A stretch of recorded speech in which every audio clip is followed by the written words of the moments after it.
The Black Fat Femme Podcast is a production of iHeartRadio and Dr. John Paul, LLC. Hey everyone, welcome to another episode of the Black Fat Femme Podcast, where all the intersections of identity are celebrated.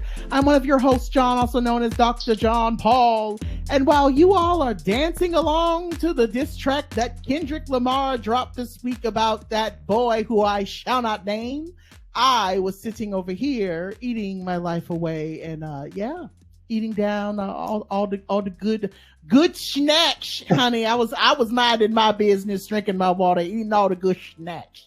How are you, Joe? Okay, first of all, actually, can we just talk about it? Because I listened to all the tracks in LA Traffic, and because I've been like, what's the beef? I don't know what's happening. Like, I know there's something happening, but can I just say, Kendrick ate up. Like, Kendrick came and cooked. Kendrick came and devoured. Like, I typically don't care much about beefs like this, but same. I was like, I'm eating filet mignon right now. This was, well, if you've heard the song, I was like, I was gooped on was it the third or the fourth one? Whatever one was the one that everyone's been making fun of. They've been putting the song over different beats. They've been putting it over different clips, and people have been dancing to it. That whatever one I've been seeing go around is the one that I was like, oh wow, Kendrick had a lot to say. I personally don't have a lot to say in any of this because I don't really go up for either one of them. I find both of them to be very transphobic, so I don't really have anything to say in this other than the idea that the industry is going to industry and people are bored. And so I just think that at the end of the day, that's what's happening is you have two rich people who are bored and they're going. I think it's so funny that these male rappers are starting rap beef, and everybody's forgetting where all of this rap beef initiated from. Which rap, a dominated industry. They gain all the popularity from like beefing and stuff like that. So everybody's like, "Oh, long time we haven't had this beef." But where did the beef started? Who started up back these beefs? Right, women. Like, don't forget about these Jamaican artists. There were these two Jamaican artists, Stefflon Don and Jada Kingdom. They started a beef, and all of a sudden, Nicki Minaj is starting a beef with Megan Thee Stallion, and now the men are starting to start. So now everybody's want to beef for like no reason. So is it real beef or is it publicity? It's all publicity. Right. Let's give credit where it's due. You know what I mean? Yeah, it's publicity. Well, so I'm happy that you chimed in. Y'all are hearing a third voice, and I'm going to intro them real quick. But Joe, can you tell us real quick how you're doing, and then we'll. So thank you, fam. Okay. Yeah. Well, I mean, this episode of Tell is gonna be good, y'all. But it's fam. It's Jordan, aka Joho, the mistress of the BFF pod, and I just have to tell y'all. Chicago is nothing. I just got back from Chicago. I'm from Chicago. I'm from Chicago, and it was yes. The views, the vibes, the lake, the love. Like, I went during quite a perfect week of weather. Mostly, there was a tornado warning one day, and I was like, tornado warning, girl. I'm a California girl. Don't have any tornadoes in my house. But besides that, it was like 70s and beautiful the entire time. Gorgeous. It was so lovely. I went to there was an all about Beyonce night at this gay bar. I'm jealous. Your bitch did enter a lip sync contest and did win the first round and was I know that's right. You better win. I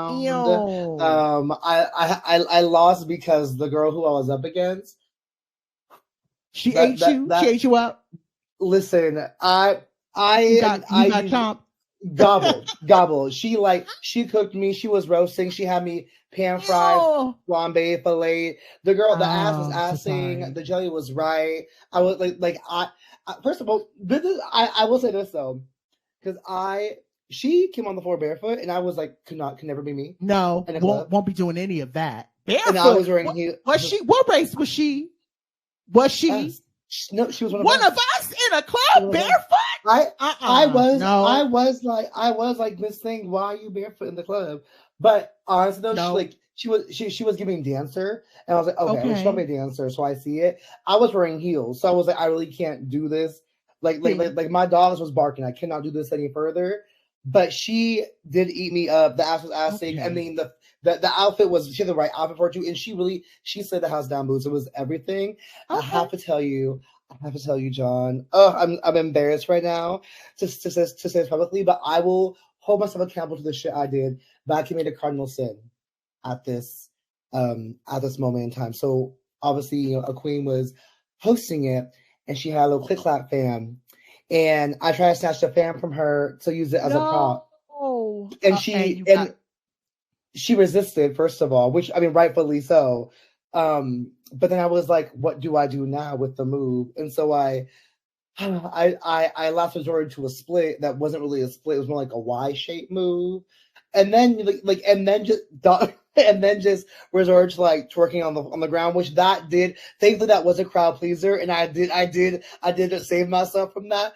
But I did walk off with shame. I was like, please take my gay card, take my black card, just take all the cards. I'm so sorry. Like in the heat of the moment, I was in the rush. We learn. I was just, okay. Also, last part, I should say really quick. Do you know who David Archuleta is? Who? Random. David Archuleta? Okay. Please don't tell me he was there. So let me tell you. Let me tell you. No, please tell me he was not there. This dude walks in, and I literally tell my friends, that looks like David Archuleta, but like it can't be. Have died. He looks a bit too cute to be him, like a little bit too cute. And he was out here shirt up, and I was like, no. My ex-Mormon king would never be out here with a shirt up like this, dancing in the club. Then gonna find out it was David Archuleta, and I was like, David Archuleta. What a moment! I'm so upset. I throw ass on him. I was so sad. I was like, I should throw ass on him. So jealous. But I was like, David. Zayvad. Wow, if someone knows David Archuleta and someone wants to or someone can get in contact with them, please let them know that I'm a huge fan. I just want to share that David Archuleta is what he thought about my performance at Sidetrack Bar in Chicago. Did he like it? Does he have notes? Does he want a personal lesson? I can give it to him if he wants it. Just like let me know what he needs, and I'll be there to deliver. So in love with David Archuleta. Oh my God! Well, I love that you had an amazing time in Chicago. I hate traveling, and then because just the stress of traveling is bad in itself, but then you travel and you get to a location and then it's awful. I'm glad that was not the case. I'm glad it gave you everything that you wanted, because I was nervous. I was nervous. Right. Especially with a tornado warning, child. Girl, I was like, tornadoes. Because when I came in, it was like beautiful sunshine, 70 degrees, was gorgeous. The next morning, thunderstorms. I was like, thunderstorms. I was like, okay, you know what? Yeah. Like, it's giving inconsistency, but like, it's fine. Like, we have thunderstorms in California. It's Gucci. You know, I was like, I'm sorry. Did it say tornado warning for the entire city? What? No. In Chicago, though. That's the question. I mean, she's the windy city. Well, she's the windy city. So someone did tell me they seldom touch down, and they actually not had touched the city in like decades. It usually touches a bit more west of there, like, but I was like, girl, the warning itself was enough for me to not do it. Like, that's just not. Let me get back to Mountain Land. All right, y'all. So you probably heard the third voice already, but with that being said, they are here with us, and I am really, really excited to have them in our third seat. This person is not only, in my opinion, a living testimony to what it means to be a champion. You're a champion, greatest of them all. But this person is making history as the first openly transgender woman to win the NCAA Division II national title in any sports. Say that 3 times fast. While triumphing in the 400-meter hurdle to being a vocal advocate for unwavering rights, she continues to define what it means to not only be a champion both on the track but off as well. CeCe Telfer, thank you so much for being with us. Welcome to the Black Fat Femme Show. How you doing, baby? Thank you guys. Thank you guys so much for having me. I'm doing well. Good. You know, just hanging in there. Yes. A lot is going on, but you know, still pioneering through, still championing true, and working my way through. But I just wanted to say something. NCAA is like the organization, and they have like different divisions. I would like to say, and I learned this from Monique herself, is that I'm the first transgender woman, period, in the NCAA. I know that's right. I mean, right, over. And then Leah Thomas is the second transgender woman. But I have to point out that a lot of people are already segregating that.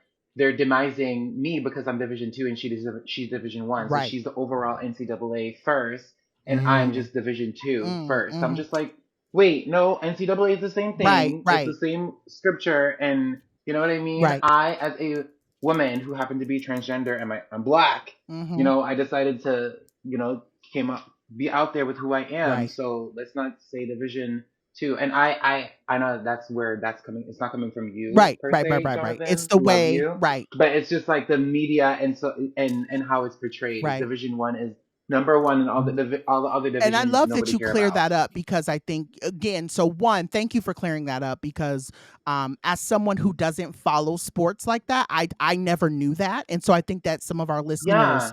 will hear that and also understand too, like, that's what a lot of this conversation today is actually going to be about, is about this idea of how oftentimes folks like yourselves, folks like yourself and other trans Black women oftentimes have to advocate for being the first of things, and then having to deal with the ways that society tries to say no, like basically trying to downplay you or take your light and your flowers. And so I love that you Exactly. just snatched the back. I know that's right. You better do For that. real, I was Yeah, like, not them trying to add absolutely. You division to, like, know, Right. nothing trying to divide you more. No, Right. no, no, no. Yeah, she said, It not yes. I said adds And the we're cat. coming in a weight. time of Right. change. Right. We're coming in a time of change and progress. And I think that it's very important to highlight, you know, where this progress and change is initiated and where some of it is coming from.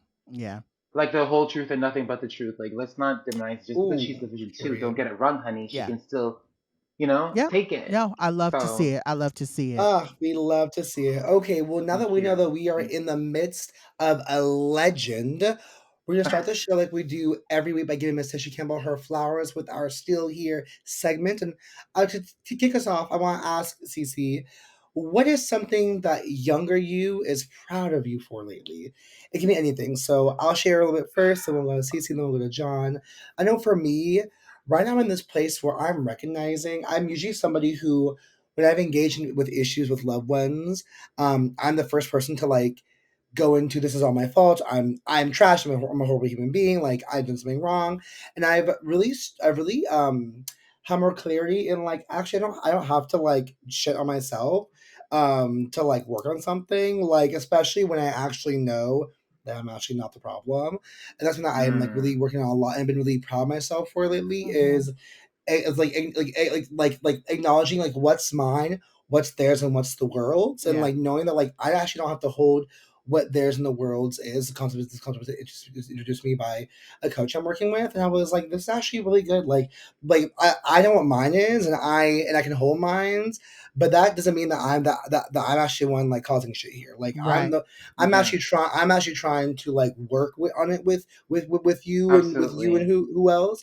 And if you don't work on it, like that's on you, and it actually isn't like a fault of mine. And so I'm really proud of myself for being a point where I'm no longer just accepting or taking on like blame just so someone else feels better about themselves, and being like, Yes, we can actually exactly. talk about this for real, and like let's be clear about Yeah, who's doing what here. So that's me. Cece, how about you, boo? absolutely. Thank you so much for sharing that. And I feel like what you just said is what we are so used to as society, as minorities, as an athlete who is a minority, is diminishing, is compromising my the fact that I'm right and I'm doing nothing wrong just to make the other person, my white counterpart, feel comfortable and not stir up any Mm. drama or create Yep. any backlash or Oof. create anything with my family Yeah. because I just want to be in good standing, be in good faith. I just want us to get Mm. along. So I'm just going to compromise the fact that I did nothing wrong and I'm right to hear where you're coming from Right. and just say, let's just, yeah. Get So no along. To more get along. Yeah. compromising. We're going to say, yes.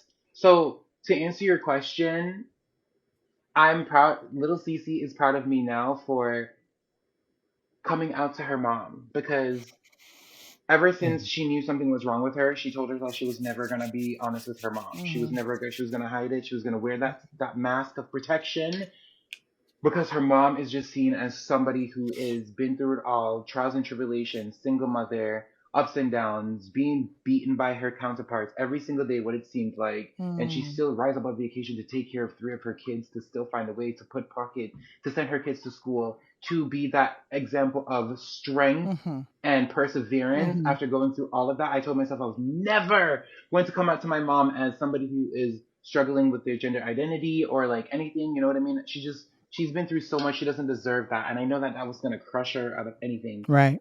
And when I graduated from college, 3 hours after my graduation, I called her and I told her she was not invited because I knew as a Jamaican mother, it would probably would have been a It would have been a bloodbath. mess. And I Yeah. wanted to walk across that stage as authentic as who I was in that heels, in that dress, and she would have not been okay with that. She would have probably snatched me off that stage, Jamaicans.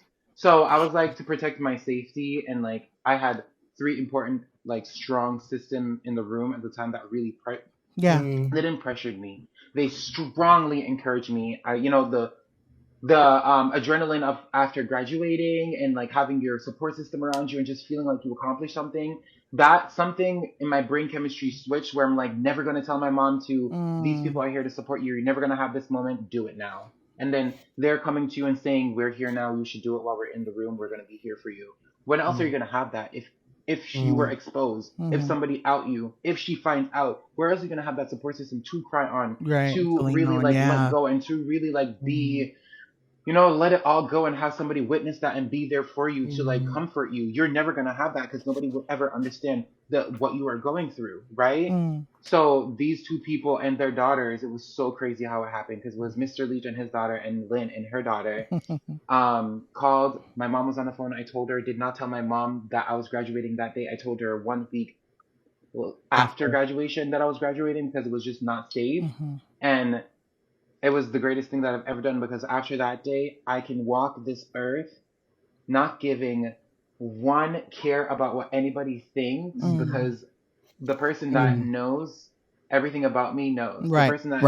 The person that I should be out and the person that I should be hiding from knows. So I can't hide from nobody because God knows my heart and knows my soul. And the only person that I really feared was my mom, not even God. Can I just tell you, was my mom. And now that that fear is gone, who can I fear but God? I love it. Wow. I love to hear Period. that. Yeah. Wow. Truly. So thank you for that question. Yeah. Yeah. See, thank you for that answer. Oh my God. That is like, thank you. Absolutely. Thank you.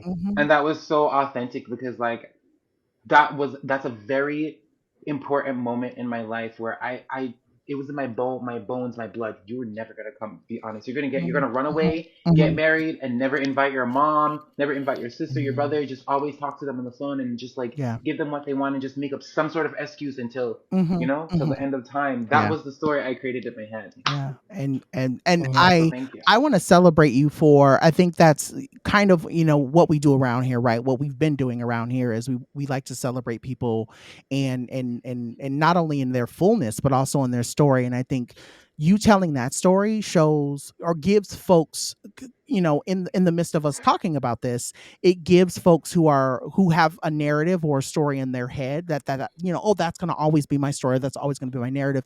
It gives them the autonomy and the ability to say, actually, I can rewrite whatever story that I've put onto myself or in my head. So I love that you share that. I've been thinking about this question a lot this weekend. I was going back and forth. Like I put something on the show flow, Joho, and I was thinking, oh, okay, I'll talk about this one thing. But I think the biggest thing that I've been thinking a lot about. So I had initially said I was going to share kind of this whole thing around, for me as a young person, or looking back at the younger me. As you all know, I just recently sold my book and I'm kind of in the throes of having to go back and think about my life and talk about things in all these chapters. And so that's been a big part, right? As I've been having to revisit my younger self. But today I actually, by the time you all hear this, actually, no, when you all hear this, it'll be a couple of days after you hear this. I have to present to a whole bunch of youth out in Orange County. There's an event that's happening and I'm presenting in part of my job, but also in part of what I've been doing.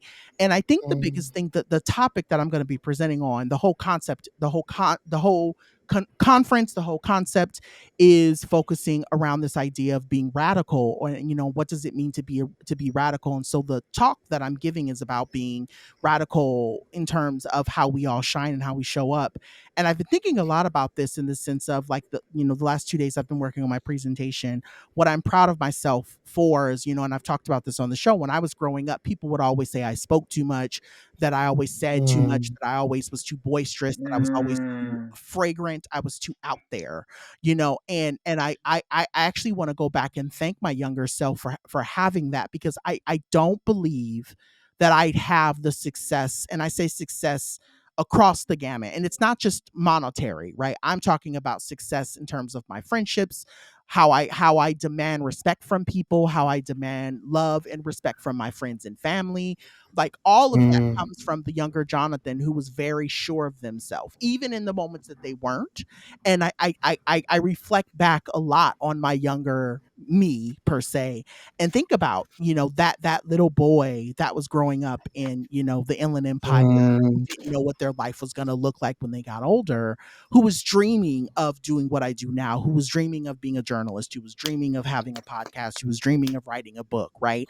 All of the things that I dreamed of, it started with that little Jonathan being sure enough to say, y'all niggas ain't gonna break me. Right. And so I think that that's the thing that I kind of want to give snaps to, and hearing your story, right? Hearing you, Joho, talk about you're not going to allow folks to really, really placate you. You're not going to allow other people to placate you or play in your Okay, face, yeah. right? And you being able Play in That your part. face, own yeah. Exactly. Like, play my right, face right, right. exactly. That's what I was And then saying. CeCe being able to say, no, I'm going to own my identity. And then me being able to look at the younger me and say, I'm going to own this brightness and this greatness that I bring into the world. And so I think that's the biggest thing for me here, is really thinking about how, even in all of that, right? How I never, not even just I, but me, my younger self, the middle me that has gone through so much and all of the things, right? I never allowed life to kind of dim my voice or to steal my shine. And I think that that's the thing I'm so grateful for. I'm so glad that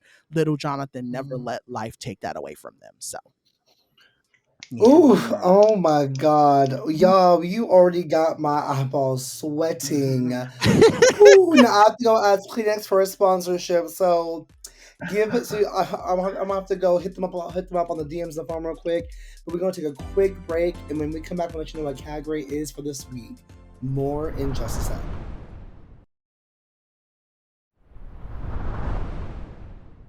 All right, fam. So the last few weeks, John and I have been menaces on the mic.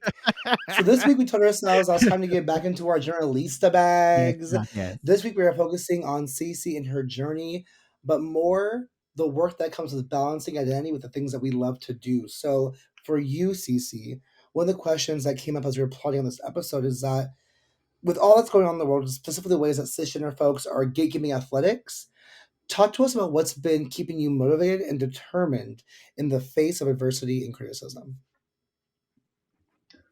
Um, in the face of adversity and criticism, what's been keeping me Yeah. motivated the most, especially, is the finish line. Honestly, I feel as though that going through all of the trials and tribulations that I'm going through right now to get to the finish line doesn't matter, because it's I don't see it, and I'm trying really hard not to see it, because I'm if I do see it, it's gonna consume me and it's gonna Mm, take me over, mm, much like it is right now, and I'll explain that later. But just looking at the finish line and looking what the big picture is, which was, this journey is more than just you. It's more than just for you. It's for, the generation to come. The little CC looking at you now, saying that, like, I need to see a physical manifestation of my dreams in order to achieve it. yeah. Because most women who happen to be transgender don't think that being an athlete is something that they could do, or they don't even want to be athletes in general. Because I remember I don't even want to sweat. Listen, like, going through my transition, I don't want to sweat. I just want to be pretty Yeah, every day. yeah, Like, yeah, yeah, I'm yeah, struggling yeah. with passing. Like, why do I want to Exactly. show up in gym clothes, no makeup, no lashes, Yeah. like, to like, and look like the mother Hulk? I'm so sorry. You can Look cuss. like the This Hulk's is yeah. daughter. You Like, go ahead. no, You this can is go what to I'm you trying to want. run from. Yeah. Speak your I'm like, truth. this is what I'm Sis. trying to run from. Yeah. So the fact that I'm trying to be authentic as possible in my skin, in every cell of my body, and that means athletic including, that just proves that, like, I don't have to prove anything to anybody. See. But looking at the finish line and just knowing that, like, I'm doing everything right. I'm not doing this for any intent. I'm not doing this for accolades. I'm not doing this for anything. I'm just realizing that this is a dream that I can accomplish, and Right. this is a Right. dream that I never thought that was real. And as a child, looking at Shelley and Fraser Price, Veronica Campbell Brown, and all these other black female athletes, and thinking that I one day that I my mom was an athlete, my sister's an athlete. That could be me. I wish that could be me. Mm. Like thinking that like, oh my gosh, like I can do this. I have all capability of doing this. Even if a coach doesn't want to train me, Mhm. even if other athletes don't see me, God sees me, and with God and myself, I can see this journey through. And whatever adversaries, hate, discrimination, bigotry that I have to face, I have to go straight through it because there's a finish line, and I must get to it. And once I get to it, these kids will be free. Yeah. Yeah.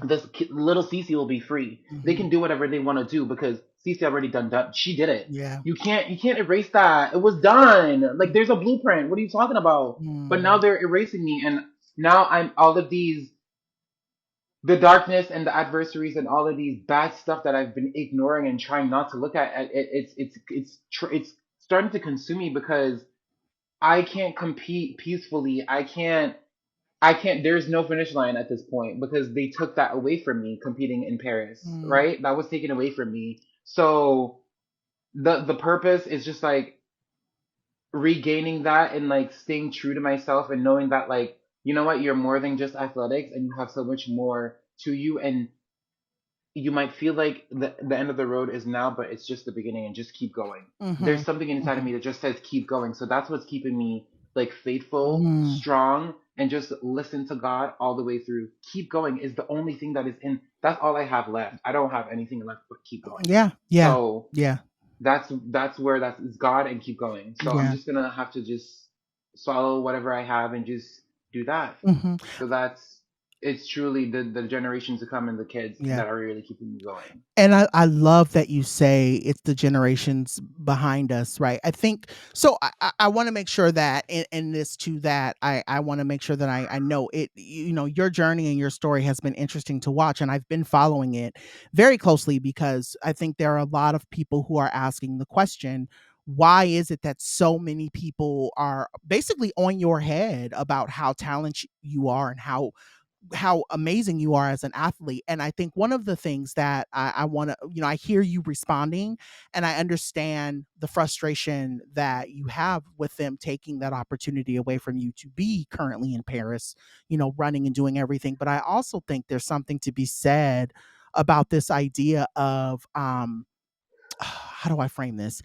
you it's just something to be said that, and I've said this in so many different iterations, and so that's why I'm trying to think about how I'm going to say it this time around. But I think about it all the time, right? Society and the world is so silly in the sense that it's this question of how come you, with all of the things that have been set up for you to fail, you keep succeeding? Why? And that's really what it comes down to. There's so many people who are mad that even with all of the all of the trips that have been set up for you, right? You're thinking, oh, well, we're not going to let you do this and we won't let you do this. You are still a Black woman who's thriving in a system and in a world that's not set up for you, and I think that's where that's coming from. And so this isn't more or less a question but more of a response to what you just shared.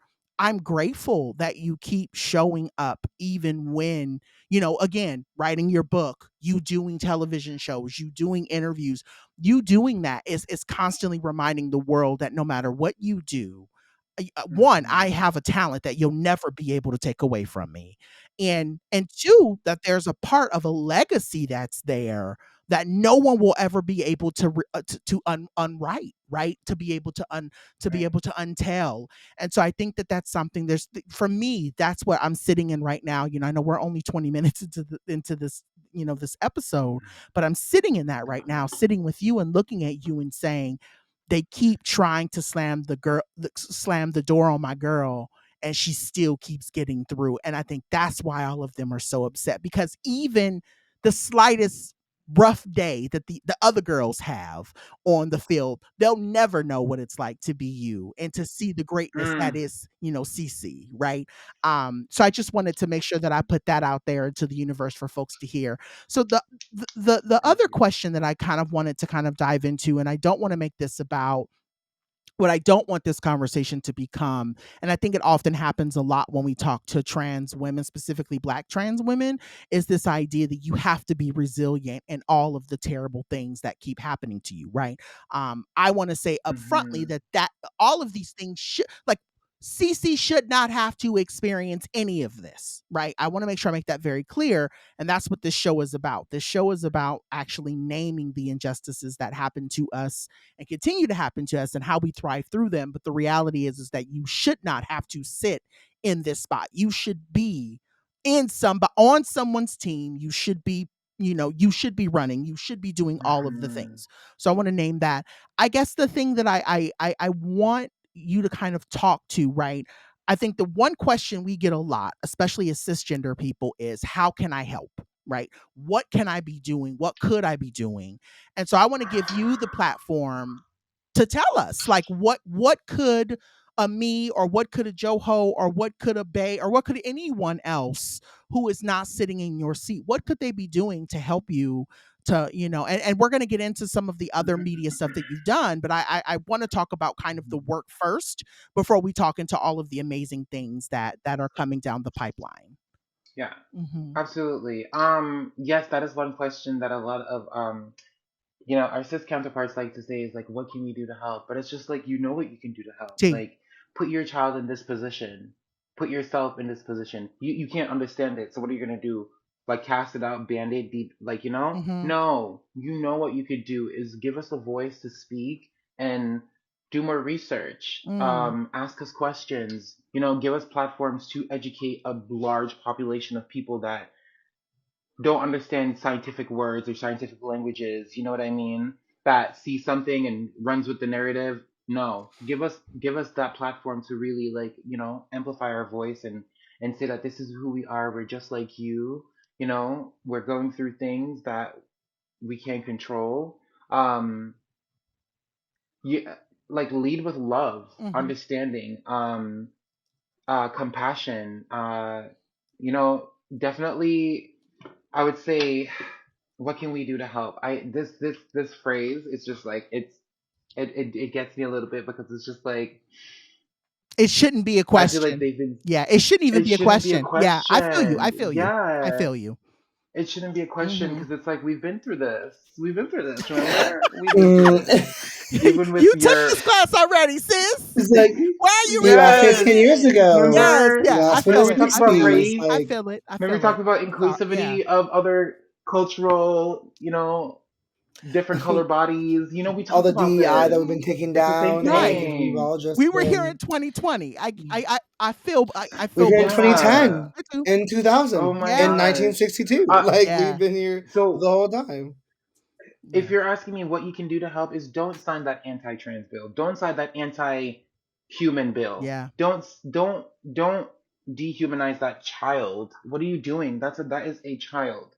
Let them experience. Let them go through whatever they're going through. You're supposed to be a guide. You're supposed to be a nurturer, somebody who is supposed to hear them out, listen them, and help them go through what they're going through in a positive, humane, and like a way that they can experience what they're going through like, make them feel safe, right? You're supposed to create a safe space for them to process what they're going through, so they can make the right decision, and you can help them get to that decision. So, listen to those kids when they're saying that something is wrong, or like they're going through whatever they're going through. Right. But the biggest thing is, for me, is like, don't sign those bills. Don't sign anything political. Don't get caught up into the political rhetoric, and go straight to the source. Yeah. Before I know I know you have to go, Joe, but I was gonna say, one of the things that I think a lot about in these kind of conversations, when people, and that's partly the reason why I asked this question, is it was very intentional on my part, is, a lot of people ask, well, what can I do? And oftentimes they very rarely, and I've said this in so many other iterations, so many of us don't have trans friends or even Black trans women in our lives who help us better understand their world. And so even in that, like, I wanted to highlight too, like, you're telling us, right? It's one, I think, bigly listen to Black trans women, but I think the other part of it too is finding and creating opportunities to build very strong and thorough relationships with Black trans women that are going to help change the systems, right? Because I even think about it, like, trans women oftentimes are not in leadership positions, right? They're not in government, they're not in sports, right? They're not in the NCAA. So that's the reason why we're having the issues that we're having with, trans folks being in sports. So that's just something I was thinking about. But yeah. Yes, that is so true. We're usually confined to our Yep. LGBTQ spaces, Yep. but Yep. yeah, Yep. it's just so unfair. Something I think about a lot too with the idea of policing how people are I think CeCe, you're call to folks to don't sign this bill, don't vote for this, legislation, right? Like it ties into the thread of people just don't know trans folks. They don't Yeah. they and they they don't know, and they don't sometimes don't want to, because it warps their idea of what normal is. But it's Right. also Yes. normal is meant to change. Normal is actually I think so much about when Beyonce said for was it for things to stay the same, they have to change. Like they do have to change for them to be the same again. Like normal's gonna continually have a different iteration. And I think for folks who are okay, so I want to help, but I don't know how to meet more people. Listen to this episode. Listen to half of our catalog is with trans folks. Listen to our episodes. Look up trans cultural district. Look up trans lash media. Look up trans social tech. There is so look up trans athletes. There are so many avenues for people to look at, explore, and understand. I think people's biggest hang up I often hear is they don't understand they don't understand the, as they frame it, right, the choice why folks choose to transition. And I always see it people have an understanding of who they are. No, they're choosing to align with who they are, who they've always been. And that actually takes much more Yep. courage and strength than most of us will ever actually have in ourselves. And so why don't we actually honor how courageous and brave and bold and also divine that is, and and celebrate them and see them as full humans, because it is not easy to change yourself in a world that already wants to kill you, period. So the fact that you're That changing part. yourself is it's just so powerful. And so I think, so I just want to say for folks who are okay, I hear the how do I help, but folks, I know folks but how do I meet people? Understand these are folks who are already hot. These are folks who are already so brave already. They the community needs you to be their friend, needs you to be their advocate and accomplice, needs you to to not just not sign legislation, but tell your friends not sign that shit either. Tell your representatives, tell your reps not sign that shit too. Yes. So I really appreciate you. I really appreciate you naming the naming the thing of there's not much more I can tell you what to do, because you already know this. Yes. Y'all already know that Right. we've had the conversation in the public sphere every It's day since all time. political. Yep. So Yep. Right. It really yeah, is. get with it, or get the pot. Move. So Yeah. the question. How will my girls be on these Right. days? Okay. Do something, girl. Right. We tired of talking. Yes, I'm right there with The you, Yeah. CeCe. this Yeah. question I have for you, CeCe, is, so I know you and John had a chance to work together on the Like a Girl documentary, right, for Fuse. Curious to ask you, how did that show impact your world, and or how might it have helped platform you for your impact in the world? That's a good question, because at the time when it was released, I was dealing with uh, a ban on me in my athletic world. So the World Athletics came out on March 31st, 2023, that transgender women cannot compete in international and Olympic elite sports. And I'm going to say just the women. The men are fine. The men can do whatever they want, including my trans brothers. Good for you. Um, but that day it came out, Like a Girl was premiered closely around the same time. So it was really hard for me to get into it. It was in a very dark place. I was trying to compete. I was injured. I was trying to not be. I was trying to show up while being injured, while trying to heal. And the media was not being very nice at the time, actually. And I couldn't distinguish where it wasn't being nice because of the ban, the competition I just competed at, or the fact that they don't want to see me a part of this production. Mm-hmm. Also, Like a Girl did not include me in some of the trailers, so I felt kind of like disincluded, and I'm like, here Mm-hmm. we go again. And I kind of felt used a little bit. I'm not gonna Mm. lie, but they did give me a platform to like um me, Jonathan, highly respected, love them, and like uh you were able to say things that really I wasn't able to articulate, Mm. and it was like you were saying what my heart needed the public to hear. Mm. And Mm. I just feel like I wasn't really given the opportunity. Like I wasn't seen how I wanted to be seen on there, Mm. but Mm-hmm. I felt good to be a part of the production and to be with you 100%. I wasn't there with you, but I Right. was so I glad know. that you were part of the Yeah. production, which Yeah. yes. Yeah. Um Mm. but it felt good to be included with other girls, other female athletes. Um I felt like people like they were interested in my story. They wanted to include like they saw me as a girl too, so they wanted to include Mm-hmm. that female side, that different aspect of female side to it. Mm-hmm. We're all women at the end of the day. It was fun. Uh, the platform it gave me Yeah. was just adding another uh I guess you could say like opportunity to amplify my voice and what I'm trying to accomplish in life Yeah. under my belt, Yeah. and just put my story out there. Yeah. And I appreciate you. So this and so I want you to also know too, like that's one of the things that we do around here at Black Fat Femme is we gonna speak truth to power. We gonna say what needs to be said. Yes.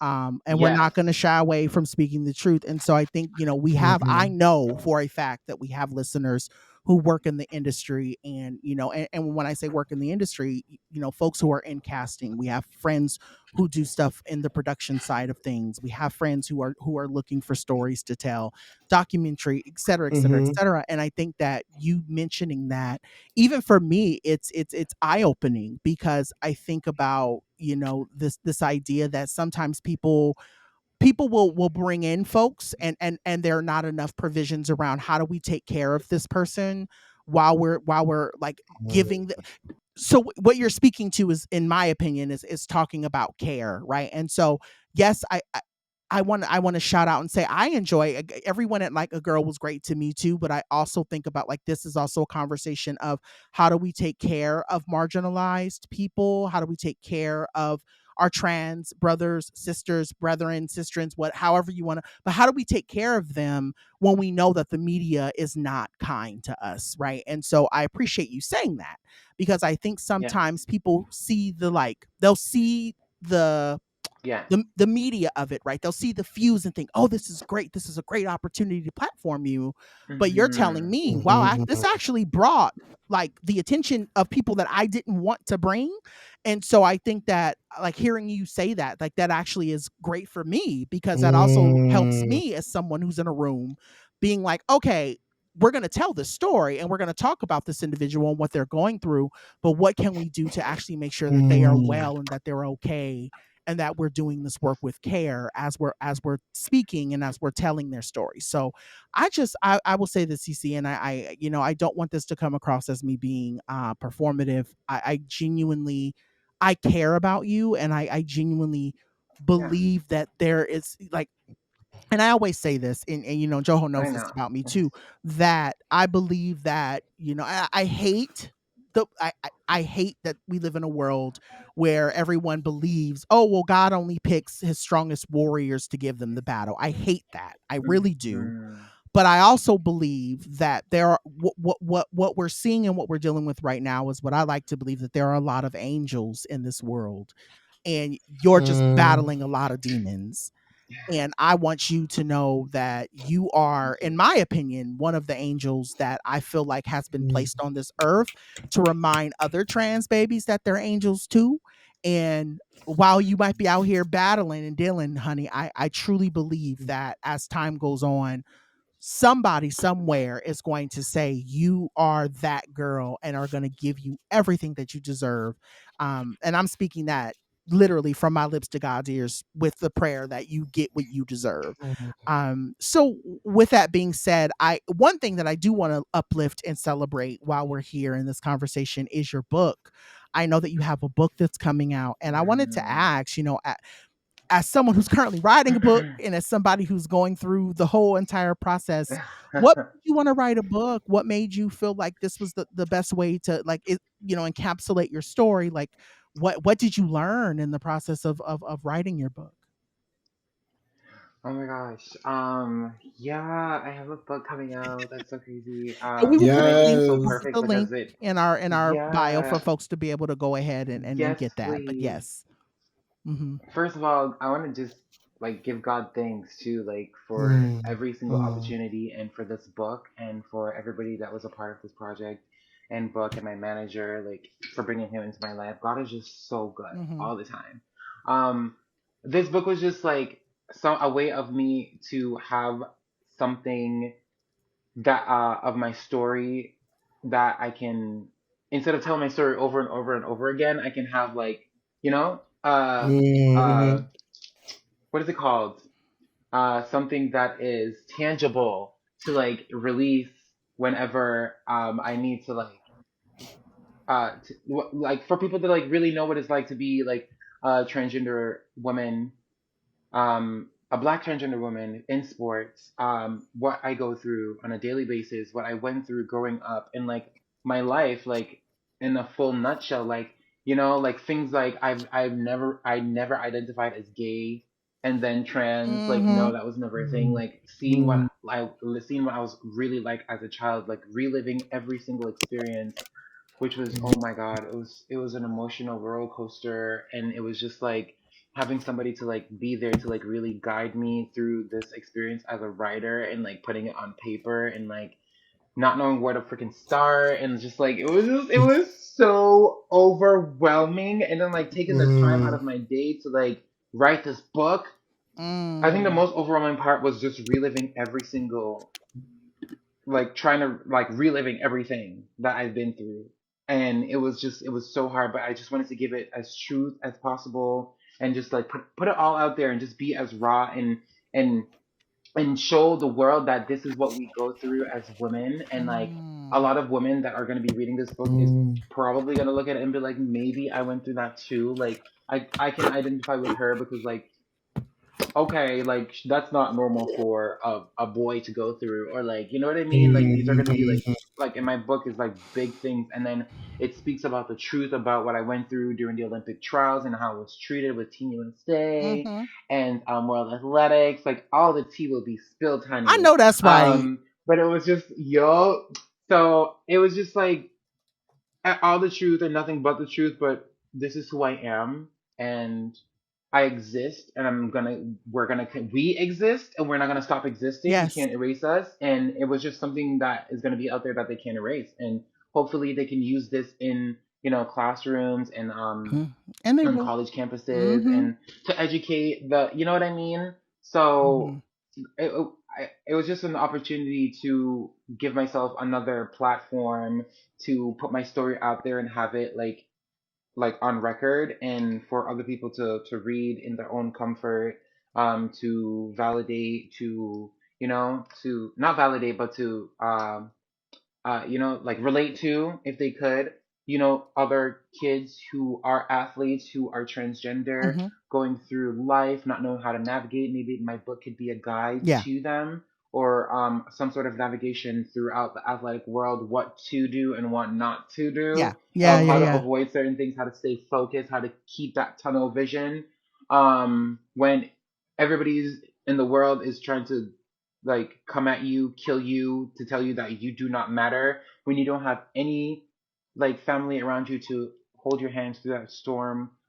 It's all there, and it's real. That's the best part. The best part is that it's real. I didn't buy this life. I'm actively living this life, Yeah. and um yeah, and nobody is, it's yeah, it was great. And okay, and to answer your question too, Jonathan, the other half is um the process, and how does it make me feel. um like I said, the process was very emotional.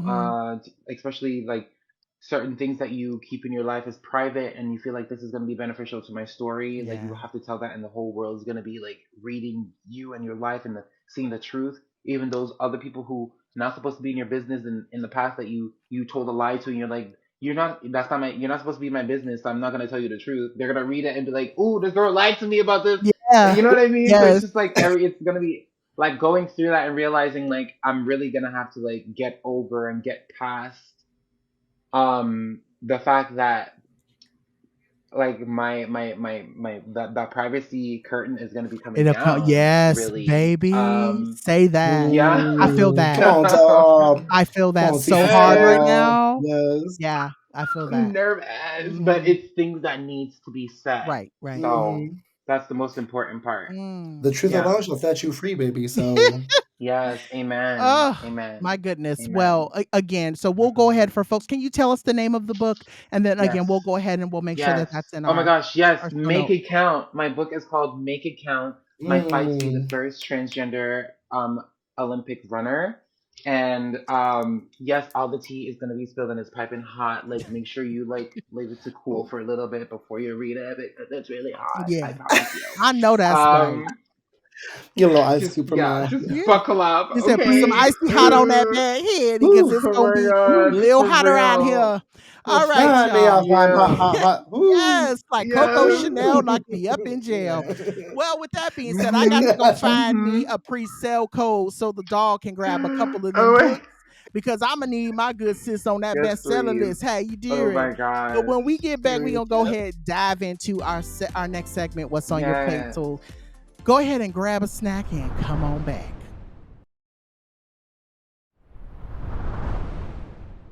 All right. So this week I had the pleasure du jour to to kind of produce the hell out of this segment. And I wanted And you to did. thank you, baby. I wanted to bring up a topic that came up for me in conversation came up for it's come up a few times and I was like, let me just bring it to the show and get some of my family's opinions. And we only talk around when we talk around the table is we talk about family stuff. So I want to bring up this idea. So a few weeks ago I was telling someone had asked me what I was having. So I'll tell you, let me give you, I'm a context before content person. So I had the night before had went and got a steak and I said I had it left over in my fridge.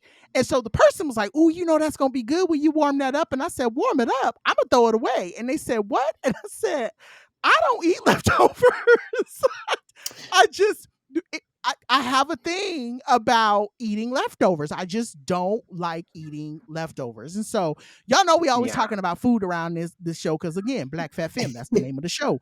So this friend of mine called me uppity. He said I'm a uppity nigga because I don't like to eat leftovers. So I wanted to ask y'all, wanted to bring the family into the table and ask, am I uppity for not liking leftovers? Am I the villain in my husband's cooking origin story? Because TBH, I hate leftovers. I think that rarely ever they taste as good as the day before, especially like when you think about, so try to reheat tacos from Taco Bell. What happens? They get all Oh, I do soggy all and the time. floppity and nasty. I'm not gonna eat that. So I just say, like, I just don't like. I don't. It's not good. I don't think anything is good about it. Like very rarely. I mean, soup, pizza, spaghetti, maybe, but anything else, throw it away.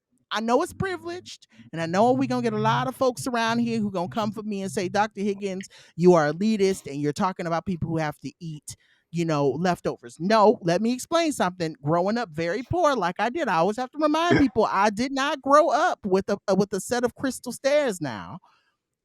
For me, leftovers meant that we didn't have money in the house and it triggers me. So I think it's partly the idea of me just saying I don't want to eat something twice. And then also too, the idea of my background. But am I uppity, nigga? I guess that's the question. Am I uppity? I listen. I cook my own food, so like Okay. like my leftovers are bomb. So and like when I I cook don't food, know I about cook your like household. right. Listen, I'm Listen, part me and I'm CeCe see each other. Canadian, so when I cook, the pot be spicy. Okay. I know that's So right. my leftovers are bomb, and then when I Yeah. cook, it's like meal prepping. So my leftovers are meal prep. So yeah, Okay. let me tell you, yeah, the poppy's scraping when my leftovers are there, honey. Like, yeah, it'd be like Mm. that. So you're uppity, yes, Oh. you are. But then Okay. again, when it comes to like, I feel like when it Tragedy. comes to take out, like, don't eat it up. Don't heat Yeah, it it's up. Don't heat I it think it's up. takeout for Okay. me. It's I think difficult. takeout is So tough. Hmm. okay, interesting. So let me ask you. Let me ask for clarity's kindness. Let me ask for clarity real quick Clarity before is I'm done. kind. Now, now the Hmm. did you take the steak home with you? So it was door dashed, and Okay. Okay. I thought so. The steak. I'm gonna be transparent. The steak wasn't all that great when I got it. It just Okay. wasn't all that great anyway. Anyway, So okay. I mean, I was in So the Yeah. middle. I was in a hotel. I like was in the middle of a town. I didn't even know where I was. I was in Yeah. Arizona. okay, See. no, So see, no, see, okay, the scene is different now because I'm thinking you was at like Ruth Chris near no. your house or something, Mm-mm. and then Hmm. you took the steak home and said I'm not gonna eat it, Yeah. and I No. was like, first of all, you uppity and you are trash because you are you're wasting stuff. Okay, Yeah. that's No, but I'm over here thinking of Del no. Frisco's.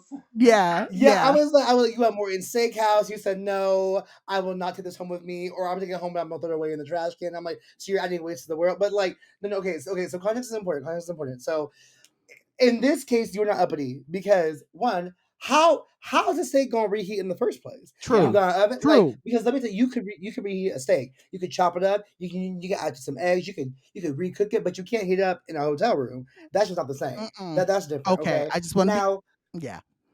no, go ahead, go No, I ahead. was just saying. I just that's the reason why I asked because I appreciate that you're able to Yeah. look at all the schematics Now, of the situation. Hmm. because I think there are situations where, because so like there are situations where I'd be like, you are, buddy, and also like that, like also like work, like you deserve to be. Yes. You work to be uppity, bitch. Right. So I think because because like CC, I cook a lot as well too. So my leftovers. Well, I mean, first of all, if I'm cooking, bitch, like they're usually are not leftovers at all because Period. we eat that shit up. Right. But Right. also, if there are leftovers, like I just cooked for like 2 hours. I'm tired of the next day. I don't want to cook the next day. I'm happy to have leftovers again. Mm-hmm. Um, Mm-hmm. but and again, I too will meal prep sometimes. So I think it depends like what the meal is. Like and like Hmm. some stuff some stuff will not be as good unless you make something different with it, right? So Right. like if I make chicken one day, the next day I'll cut the chicken up and I'll make chicken salad instead. So so like it depends like how you might do it that way. I I push back on the Taco Bell stuff because you can just air fry that bitch and call that a good damn day. You can air Well, fry some I've tried to air fry Taco Bell, and it's still you can not good. reheat a burrito. Yeah. Cece's face like Yes. I No. have No. No. not done No. that I was like, before. I ooh, need like okay, air fryer, come I through. should The air no fryer does make everything a listen. little bit No, more, okay, the air fryer lifesaver because they're if anyone who listens goes to like Cuban bakeries and they get the little stuffed potato balls, the shit's They fire. But the do next day, reheat well. the Yes, they next day, do. like if you air fry the next day, bitch, she crispy as fuck and she Yep. Mm, Also, let's not forget, like steak, like chicken. If you get it delivered in Iowa versus Louisiana, right, okay, right, right. like so there's I think the question is the uppity really has a lot to do with the context of where you get the leftover from. Right. If you like Okay. go out every day and get and don't eat leftovers, then I would be like you're an uppity bitch because to me it comes off like oh they got enough money to eat a new dish every night. That is uppity, A new dish hmm, every but night. Yes. I was like, okay, go. But it also makes sense what you say too, because like I don't mind leftovers, but if the idea of leftovers, right, like makes you remember a time where like that felt like you were like you weren't doing well. I think it also makes sense as well too. Like and also like if if this friend if this friend's like you're uppity, bitch, are you buying the meal for me? That was where my mind went. Like, so that's that's okay. At the end of the day, that's always my thing. Right. If you ain't fucking me, financing me, or feeding me, bitch, shut the fuck up. Amen. Like, I don't care if you think I'm uppity. Like, you aren't the one living my life. Maybe I will be uppity. It's okay. Like, you uppity in some other ways too. Like I mean, everyone's a little uppity in their own ways. Don't act like we don't do it at all too. Like, right. And like I've said this, and I said this last week, or I think it was the week before that. I said I'm leaning into this idea that I am elitist to some things. One of the things that I'm very elitist on is that I don't like I'm not sour cream. Sour cream. I don't really care for cream cheese that's not Philadelphia. I've just learned that Philadelphia is my choice of cream cheese. It's good. It is the best cream cheese. And if I have the coin and if I'm going to the store, I'm going to get Philadelphia cream cheese. I'm not that girl that's going to scrimp and scour and try to save $1 at the grocery store. I know groceries are high, but I also don't have kids. Yeah. And so one of the things is saying all the food goes to me. The food goes to me or my husband. So I'm like, I'm in the mind of like that. There are things that I am uppity about. There are some things that I really don't care about. Like I'm just, I'll good and gather. I'll go into Target and grab an off value brand. I don't care. But I'm just saying, like in that case, being called uppity for not liking leftovers, I was like, I want to know if I'm nuts for feeling the way I feel about being called uppity. No, because they for real like. So the Diva Hotel is helpful, right? Because I was just in a hotel for the past 4 nights, and so and I was there for a work trip. So like the whole like staff, the team, we had this delicious lunch, but we had dinner plans. So I had taken my food to go, and I was like, this is gonna be a cold dish tonight. Like it was made hot, but it's gonna be a cold dish tonight in my hotel room at midnight. Like I can't. Yeah, so I have to be okay with saying I will take these noodles and say they're like I'll eat them cold now and call that a good one. But that's a choice I have to make. Let's discuss accessibility, sir. Okay, let's discuss what's possible in the hotel room at nighttime when it's midnight and I get a microwave. So if someone's calling you uppity, you need to know my circumstances first before you call me uppity like that. Like I may not listen. I'm in Idaho. Okay, with no microwave. I ain't got a fork to fuck with. It's just me and my fingers, bitch.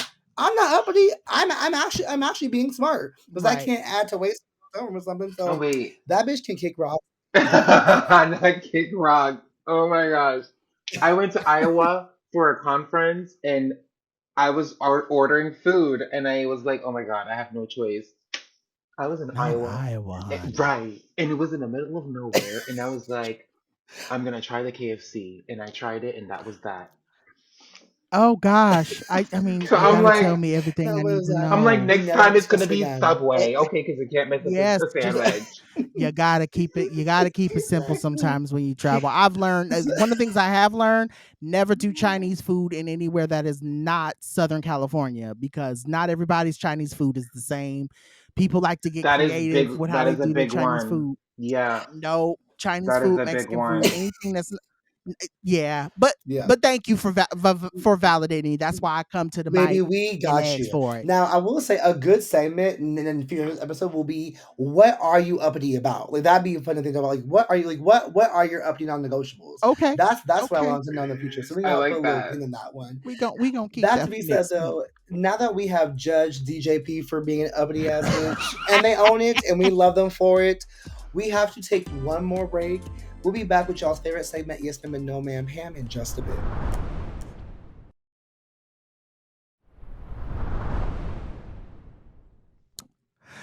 All right, y'all. So we're going to go ahead and jump into our Yes Ma'am and No Ma'am Pams of this week. And for me this week, both of mine are very, very simple, very sweet, and very straight to the point.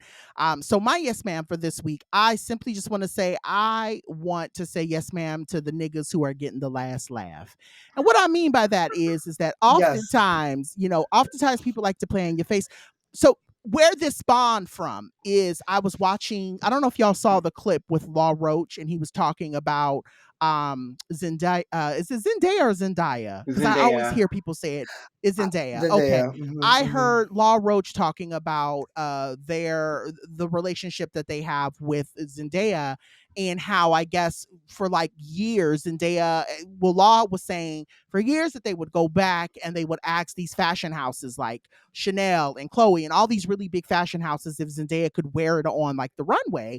And now that Zendaya's career has blown up, they are now reaching out to Law and saying, hey, we want them to wear this on the red carpet. And Law is saying no. Like, Law's like, absolutely not. I will not have them in your stuff. Yeah. And so somebody I saw someone had, put this in one of their statuses today. They had said, no today, no tomorrow. That's Law.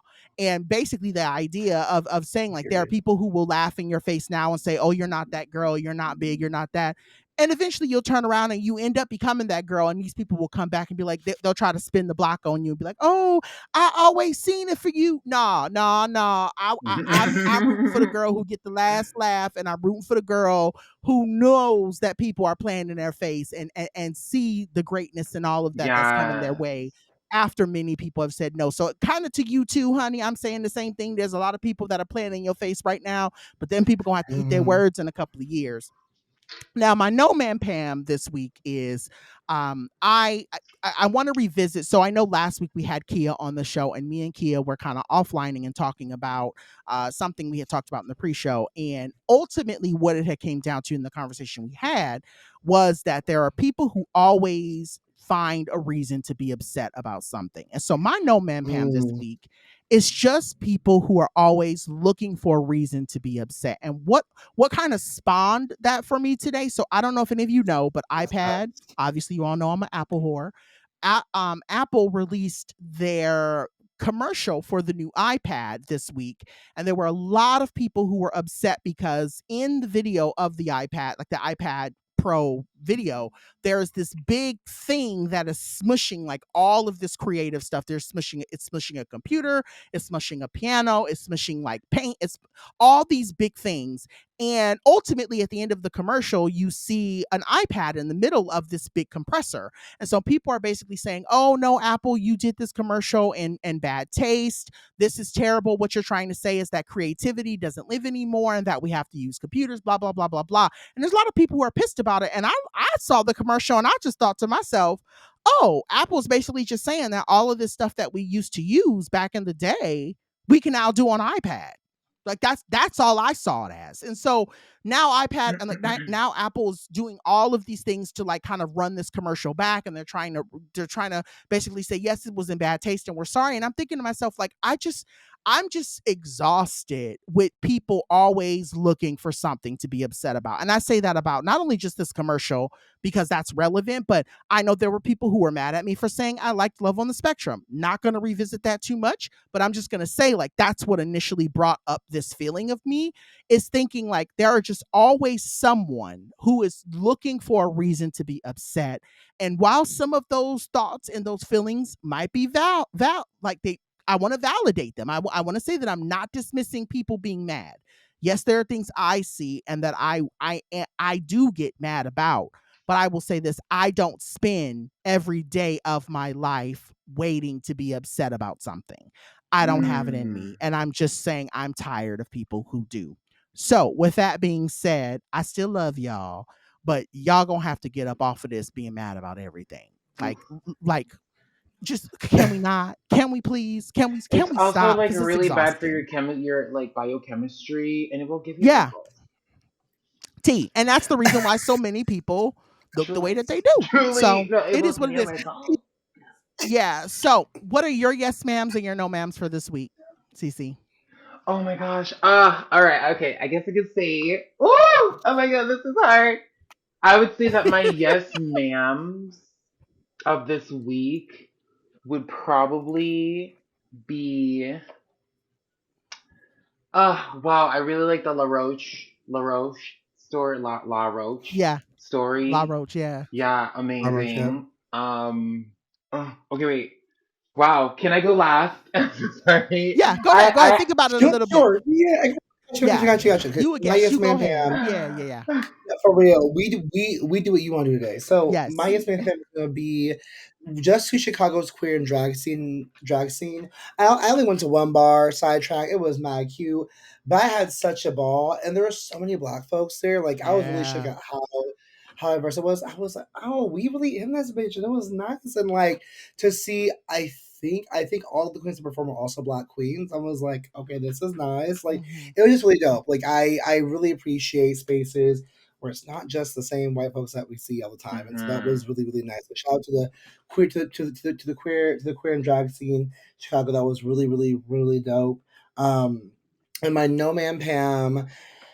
This would be just to just the folks who want to call the cops for any and everything Oh my that God. inconvenience them. Like, first of all, you should be ACAB, period. But like, I was at LAX last night, and there was this dude who he from actually two No Man Pams actually. The first one, speak of LAX. I actually know what is it with white men Mm. renting the biggest SUVs to get picked up. Why you are one person? Why do you need an Escalade? Right. Why do you need a Yukon? Mm-hmm. Why do you need a fucking like Lincoln Navigator? Like you are one person. Why do you have this like 20-foot vehicle to come get you? Girl, just get yourself a fucking Prius, Uber, and call that Right. a good You damn day. literally could You will have a be fucking fine. Tesla, like chill out. You will be fine. Like you Yeah. don't need this giant ass vehicle that takes up so much space. And so I said it to say because someone ordered like a fucking like 15-foot Yukon, and so this dude like took up and this driver, bless his soul, took he should have just pulled forward. He said he pulled up in the middle of the section, which blocked like any other car from able to get in and pick somebody up. This boy sits here for 10 minutes, right? Which you should not be doing. And so this girl is sitting next to me, Annoyed. this Miss Karen, and she's like, "You gotta move your car." And Miss Karen. my guy, my guy, as he as he names like he does not speak English very well. Mm-hmm. Um, and she's like, "I'm gonna fuck you. Like you gotta move your car." And like factually, he should move the car. Like airports do say, do not lounge like this. Right. If a passenger's not here, good luck, sis. Flip a U and come back again. Like it's but he does in fact sit there. And so she knocks on the door and is like, I want to know, it's like you have to move the car, move the fucking car, I'll call the cops. And like mind you, I was already there for like 30 minutes myself because the traffic to get picked up is so LAX. long. My So I was already God. sitting there, and so when she says I'm gonna call the cops, I literally am like, "Man, please don't call the cops out loud. Like, man, please don't call the cops." She said, "Why?" I said, "Because then we'll both be here longer, and I really don't want that. I'm trying to get home the same way you are. So calling the cops, which mind you, how will they even get here, bitch? They can't. People can't even get here right now. How the Right. cops gonna get here? Right. How Right. like what's gonna do? But first of all, but second of all, like." That was something too, what I'm not gonna have is someone gets shot because you just a body bitch who's mad the person's here. Bitch, your ride's not even here yet. Like, I don't know why you're so pressed about this. Like, your ride's not even here. And so she was just so angry. She took a picture of his license plate. She was flipping him off. She was cussing at him. And like finally the passenger came after like 20 minutes, and which was funny because she got real quiet when the guy got picked up walked by. She ain't said a damn word. I said, "Oh, Of course she all didn't. that shit you said, girl." Because if it Uh-huh. was me, I would be like, "Is this your car? Because you giving me a ride now, my guy? Okay, Right. like." Right. I was like, "Oh," I was like, "She got shit to say now." And I will say this: the driver, this man, he got out of his car, opened the door for his guests, went up to the girl and said, and then walked away. She said, "Fuck you." He then got on top of his car and said, "Fuck you too." Ooh. Then she said, "Bitch." Then he went down to the window. He It's said, "Fuck you," as he drove okay. away. And I No, said, it's "Okay, that's so dramatic," but much. it was so much. But I It's look, he was so like, I was here for much. his comeuppance. I was here for his comeuppance because I was like, this man said, I don't see much English, but I do know fuck you. And I that's know what he that's said right. there Well, you 3 times. know, I said, okay, sir, Mhm. okay. you said I'm gonna But string truly, them words like together. then he pulled off. Then he pulled off, and she was like, "That was some bullshit." And I was like, "Ma'am, if you You had called the started cops, it. we would have been here for 4 more hours. Like you could just let him and like if you want to be real, you should call airport security. But that's who you should have called. Like Yeah. that's who would have came. A Yep. non-violent solution is airport security that would just say, "Sir, you have to move." Like it would have been a really Mm-hmm. easy thing Right. for all of Mm-hmm. us. But go off, Karen, go off. So no man Pam to that girl, wherever she is today. I hope that she loses her. I hope that she loses her favorite blanket, or that I don't know, like a piece of my hair falls out today and calls out a good day. You're Like, done. just you're done. Yeah. You're done. I So, hope you thank missed the bus. Truly, I I hope hope you the didn't miss the bus bus. passes you when you're waiting for it, knowing that you're very much there waiting for the bus. That shit hope you is still so get your big irritating. toe. I'm so sorry. Yes. Yeah. Ah. Oh my god. Okay, well, Okay, CeCe, now it's you, boo. I think my yes ma'am, is it? What is it? Yes, your yes ma'am for the week. My yes ma'am for the week would probably be the North Carolina coach who was put on the spot and was asked if they believe that biological men should be performing in women's sports. Transgender women, do you think they should be able to play sports?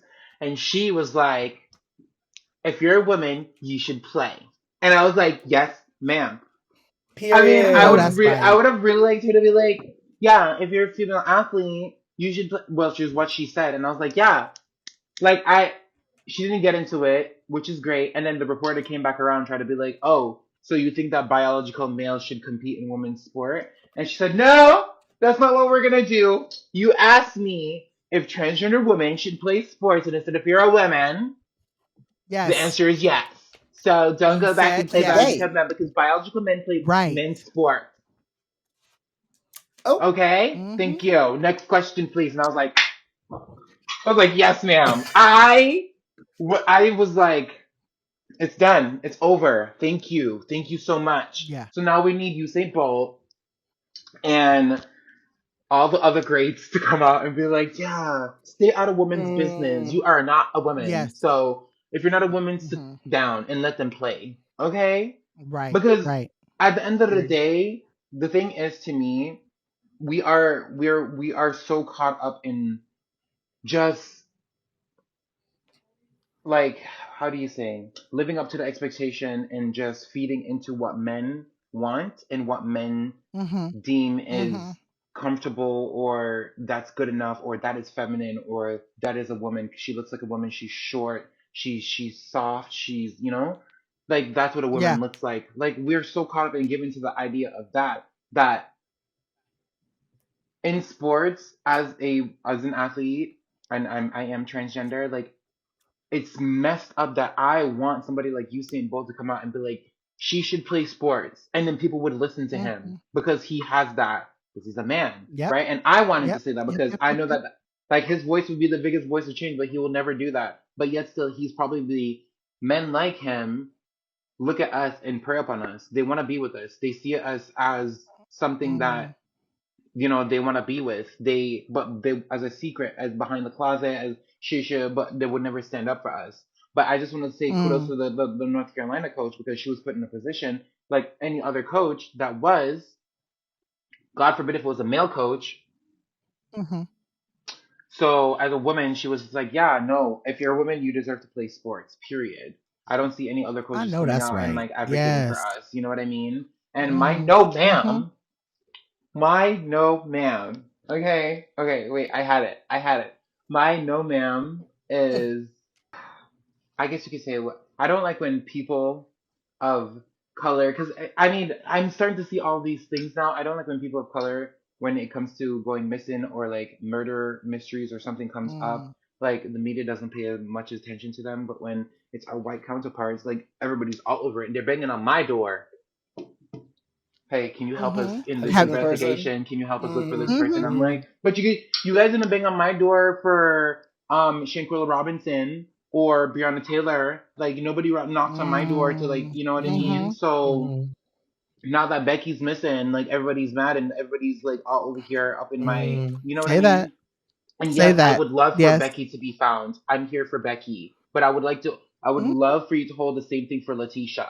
Yeah? Mhm. Or Mhm. CeCe. Mm-hmm. Thank you very Yeah. much. So I'm sick and tired of people just like trying to put on this like facade of like it doesn't matter who or they're trying to paint a picture of equality and like oh we care about everybody. No, it's not true. And like it breaks my Yeah. heart because I wear my heart on my shoulder and I love everybody equally. I see everybody, but it's sad that like not everybody is treated, not everybody's loved the same, not everybody's seen the same, and it's because of the color of their skin. Like me working at my side job at Whole Foods, like people treat me completely differently because I'm black. And once they see that I'm educated, I'm smart, I'm nice, and I can articulate and speak well, then they're like, oh wow, you're not that bad. Or like, you're one of the good ones. What does that mean I'm one of the good ones? Because I've heard it before. Yeah. I've heard it Oh, before. no, I hear it all the time too. Yeah. Right. You're not like them. And I'm like, what does like them mean? Because I need you to dissect that for me. Thank because you very much. That's what it's giving. Right. No, I feel you wholeheartedly. Well, thank you for sharing that, because I think you've shared so many great antidotes with people this week. And for those of you who have been listening, and if you have any thoughts and comments, please send your thoughts, feedback, and your emails to blackfatfempod@gmail.com. You can send us your thoughts via social media, as always, or you can interact with our YouTube, our Instagram, or our Twitter by using the handle BlackFatFemPod. CeCe, let the dolls know where they can find you. Yes, you can find me at CeCe Telfer on Instagram, Twitter, and Facebook. It's CeCe Telfer, like my name. Telfer, Telfer, not Telfar, like the bag. But yes. Yeah. You're still fashionable if you want to buy it, for her, let her know. Yeah, if you want to send me one, like just slide in my DMs and I'll send you. We'll drop the address. We'll drop the address. Thank you very much. You're welcome, baby. Queen Joho, where can the dolls find you? Per usual, my babes, you can find me at Joho Daniels across all the socials or my website, JordanDaniels.com. And if not there, you will find me at the nearest day spa resort, lying around in a mud bath and begging some like burly queen to come give me the best massage of my life. Like, I'm in need of just a good rub down, need some good mud. I'm in need to grow up just a day in the sun and just relaxation. So that's where you'll find me. If you have a recommendation for a good place in SoCal, let a bitch know, because I'm ready to go there, y'all. I'm ready to go. Well, we gonna try to make that, baby. Go ahead, and that's what I've been telling people. If you really want to support us, send us Massage Envy gift cards. Send us, was it Coffee Bean gift cards? Send us all the things that are gonna make our lives a lot easier. Yes, please. As for me, you can catch me trying to find something good to watch. I feel like there's nothing good on TV anymore. No. Like everything is going away, and it's just like, I don't know, like stuff is being canceled. Yeah. I don't know. But anyway, listeners, what are you watching? Tell us what you're watching. Oh my gosh. Please let me know. Yes. Bring back Mother of Dragons in Game of Thrones, please. Yes. Thank you. Anything. I mean, it's coming. So give me. Although Bridgerton comes out next week as well too. Also, if you guys need a feature of a Black Wonder Woman, I'm looking for a role. I'm here. Yes. Okay, so if any directors or creators are listening and they want an idea, Black Wonder Woman, yes. We'll go ahead and put you. I got the body. I got the knowledge. Yes. Just give her some bangles and a lasso, girl. She's ready to go. She's an athlete. She's also a superhero. Yes. Well, you can drop me a line and let me know. Otherwise, you can find me at Dr. John Paul and visit my website, www.drjohnpaul.com. All right. So we want to thank our producer, Bay Wang, for handling all of the logistics of this episode and every episode of the Black Fat Femme podcast. And we want to thank everyone over at iHeartMedia for keeping the show up and running and continuing to support us. We would also like to shout out our wonderful editor, Chris Rogers, because without them, there would be no show, and y'all wouldn't be able to see our beauty on down to the YouTubes. No, because I'm glowing. Said, right, yes, you're giving us life. She is. This has been another show. Stay black, fat, femme, and fabulous. Woo! And remember, if you gonna be tired for you. I love us for real. Bye.